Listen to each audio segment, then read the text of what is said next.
The Antiquities of the Jews, Volume 2, by Flavius Josephus, Book 7, Chapter 1, containing the interval of 40 years, from the death of Saul to the death of David.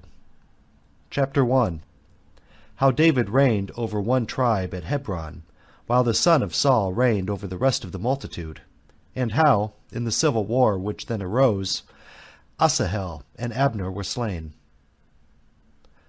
This fight proved to be on the same day whereon David was come back to Ziklag, after he had overcome the Amalekites. Now when he had been already 2 days at Ziklag, there came to him the man who slew Saul, which was the 3rd day after the fight. He had escaped out of the battle which the Israelites had had with the Philistines, and had his clothes rent, and ashes upon his head. And when he made his obeisance to David, he inquired of him whence he came.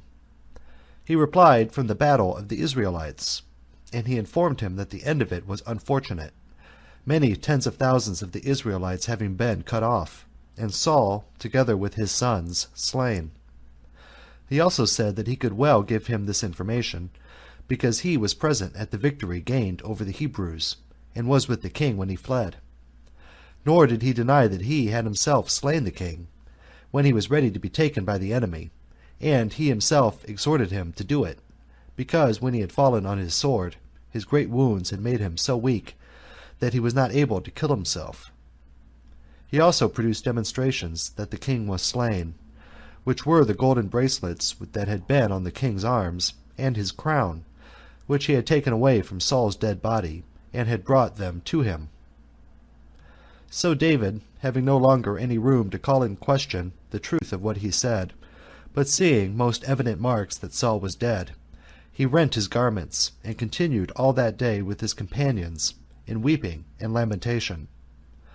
This grief was augmented by the consideration of Jonathan, the son of Saul, who had been his most faithful friend, and the occasion of his own deliverance. He also demonstrated himself to have such great virtue and such great kindness for Saul, as not only to take his death to heart, though he had been frequently in danger of losing his life by his means, but to punish him that slew him. For when David had said to him that he was become his own accuser, as the very man who had slain the king, and when he had understood that he was the son of an Amalekite, he commanded him to be slain. He also committed to writing some lamentations and funeral commendations of Saul and Jonathan, which have continued to my own age.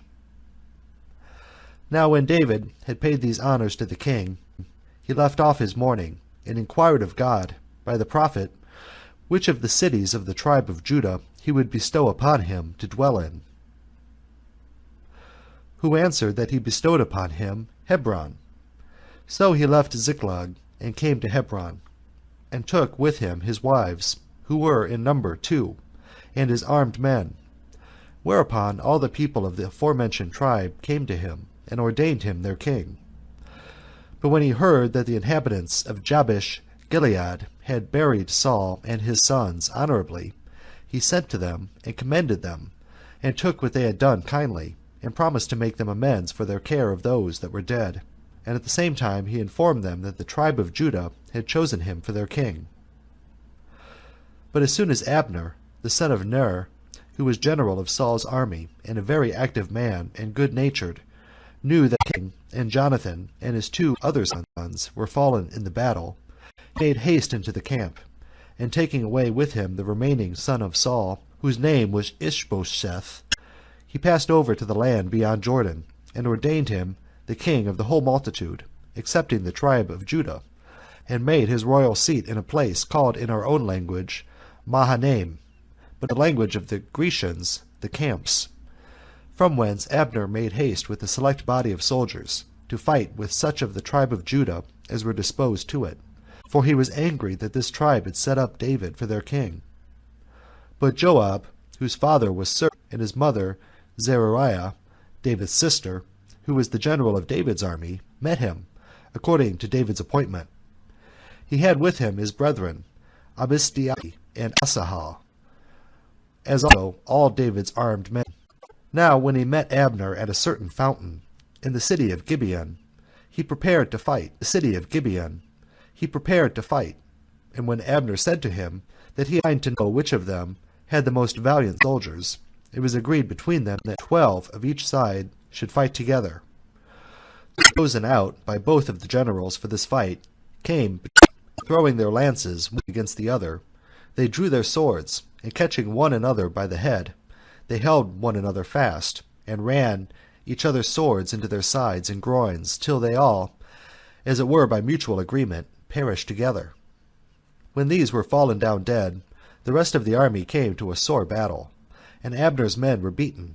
And when they were beaten, Joab did not leave off pursuing them, but he pressed upon them, and excited the soldiers to follow them close, and not to grow weary of killing them. His brethren also pursued them with great alacrity, especially the younger, Asahel, who was the most eminent of them. He was very famous for his swiftness of foot, for he could not only be too hard for men, but is reported to have overrun a horse, when they had a race together. This Asahel ran violently after Abner, and would not turn in the least out of the straight way, either to the one side or to the other. Hereupon Abner turned back, and attempted artfully to avoid his violence. Sometimes he bade him leave off the pursuit, and take the armor of one of his soldiers, and sometimes, when he could not persuade him so to do, he exhorted him to restrain himself, and not to pursue him any longer, lest he should force him to kill him. He should then not be able to look his brother in the face. But when Asahel would not admit of any persuasions, but still continued to pursue him, Abner smote him with his spear, as he held it in his flight, and that, by a backstroke, gave him a deadly wound, so that he died immediately. But those that were with him pursuing Abner, when they came to the place where Asahel lay, they stood round about the dead body, and left off the pursuit of the enemy. However, both Joab himself and his brother Abishai ran past the dead corpse, and making their anger at the death of Asahel an occasion of greater zeal against Abner, they went on with incredible haste and alacrity, and pursued Abner to a certain place called Ammah. It was about sunset. Then did Joab ascend a certain hill, as he stood at that place, having the tribe of Benjamin with him, whence he took a view of them, and of Abner also. Hereupon Abner cried aloud, and said that it was not fit that they should irritate men of the same nation to fight so bitterly one against another. That as for Asahel his brother, he was himself in the wrong, when he would not be advised by him not to pursue him any farther, which was the occasion of his wounding and death. So Joab consented to what he said, and accepted these his words as an excuse about Asahel, and called the soldiers back with the sound of the trumpet, as a signal for their retreat, and thereby put a stop to any further pursuit. After which Joab pitched his camp there that night, but Abner marched all that night, and passed over the river Jordan, and came to Ishbosheth, Saul's son, to Mahanaim. On the next day Joab counted the dead men, and took care of all their funerals. Now there were slain of Abner's soldiers about 360, but of those of David 19, and Asahel, whose body Joab and Abishai carried to Bethlehem, and when they buried him in the sepulchre of their fathers, they came to David in Hebron. From this time therefore there began an intestine war, which lasted a great while, the dangers they underwent, and the servants and subjects of Saul's son did almost every day become weaker. About this time David was become father of 6 sons, born of as many mothers. The eldest was by Ahinoam, and he was called Aranan. The second was Daniel, by his wife Abigail. The name of the third was Absalom, by Maacah, the daughter of Talmai, king of Geshur. The fourth he named Adonijah, by his wife Haggith. The fifth was Shephatiah, by Abital. The sixth he called Ithream, by Eglah. Now while this intestine war went on, and the subjects of the 2 kings came frequently to action and to fighting, it was Abner, the general of the host of Saul's son, who, by his prudence, and the great interest he had among the multitude, made them all continue with Ishbosheth. And indeed it was a considerable time that they continued of his party. But afterwards Abner was blamed, and an accusation was laid against him, that he went in unto Saul's concubine. Her name was Rizpah, the daughter of Aiah. So when he was complained of by Ishbosheth, he was very uneasy and angry at it, because he had not justice done him by Ishbosheth, to whom he had shown the greatest kindness. Whereupon he threatened to transfer the kingdom to David, and demonstrate that he did not rule over the people beyond Jordan by his own abilities and wisdom, but by his warlike conduct and fidelity in leading his army. So he sent ambassadors to Hebron, to David, and desired that he would give him security, upon oath that he would esteem him his companion and his friend, upon condition that he should persuade the people to leave Saul's son, and choose him king of the whole country. Leave Saul's son, and choose him king of the whole country. And when David had made that league with Abner, for he was pleased with his message to him, he desired that he would give this as the first mark of performance of the present league, that he might have his wife Michal restored to him, as her whom he had purchased with great hazards, and with those 600 heads of the Philistines, which he had brought to Saul her father. So Abner took Michal from Phathiel, who was then her husband, and sent her to David, Ishbosheth himself affording him his assistance, for David had written to him that of right he ought to have this his wife restored to him. Abner also called together the elders of the multitude, the commanders and captains of thousands, and spake thus to them, that he had formerly dissuaded them from their own resolution, when and joined themselves to David. That, however, he now gave them leave to do so, if they had a mind to do it, for they knew that God had appointed David to be king of all the Hebrews by Samuel the prophet, and had foretold that he should punish the Philistines, and overcome them, and bring them under. Now when the elders and rulers heard this, and understood that Abner was come over to those sentiments about the public affairs which they were of before, they changed their measures, and came in to David. When these men had agreed to Abner's proposal, he called together the tribe of Benjamin. From all that tribe were the guards of Ishbosheth's body, and he spake to them to the same purpose. And when he saw that they did not in the least oppose what he said, but resigned themselves up to his opinion, he took about 20 of his friends, and came to David, in order to receive himself security upon oath from him. For we may just be firmer, which every one of us do by ourselves, than those which we do by another. He also gave him an account of what he had said to the rulers, and to the whole tribe of Benjamin. And when David had received him in a courteous manner, and had treated him with great hospitality for many days, Abner, when he was dismissed, desired him to bring the multitude with him, that he might deliver up the government to him, when David himself was present, and a spectator of what was done. When David had sent Abner away, Joab of his army came immediately to Hebron. He had understood that Abner had been with David, and had parted with him a little before under leagues and agreements that the government should be delivered up to David. He feared lest David should place Abner, who had assisted him to gain the kingdom, in the first rank of dignity, especially since he was a shrewd man in other respects, in understanding affairs, and in managing them artfully, as proper seasons should require, and that he should himself be put lower, and be deprived of the command of the army. So he took a knavish and wicked course. In the first place he endeavored to calumniate Abner to the king, exhorting him to have a care of him, and not to give attention to what he had engaged to do for him, because all he did tended to confirm the government to Saul's son, that he came to him deceitfully and with guile, and was gone away in hopes of gaining his purpose by this management. But when he could not thus persuade David, nor saw him at all exasperated, he betook himself to a project bolder than the former. He determined to kill Abner, and in order thereto, he sent some messengers after him, to whom he gave in charge that when they should overtake him, they should recall him in David's name, and tell him that he had somewhat to say to him about his affairs, which he had not remembered to speak of when he was with him. Now when Abner heard what the messengers said, for they overtook him in a certain place called Besira, which was distant from Hebron 20 furlongs, he suspected none of the mischief which was befalling him, and came back. Hereupon Joab met him at the gate, and received him in the kindest manner, as if he were Abner's most benevolent acquaintance and friend.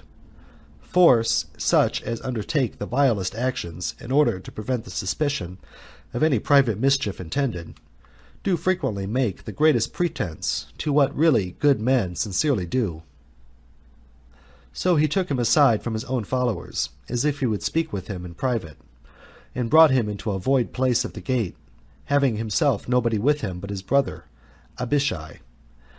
Then he drew his sword and smote him in the groin, upon which Abner died by this treachery of Joab, which, as he said himself, was in the way of punishment for his brother Asahel, whom Abner smote and slew as he was pursuing after him in the battle of Hebron.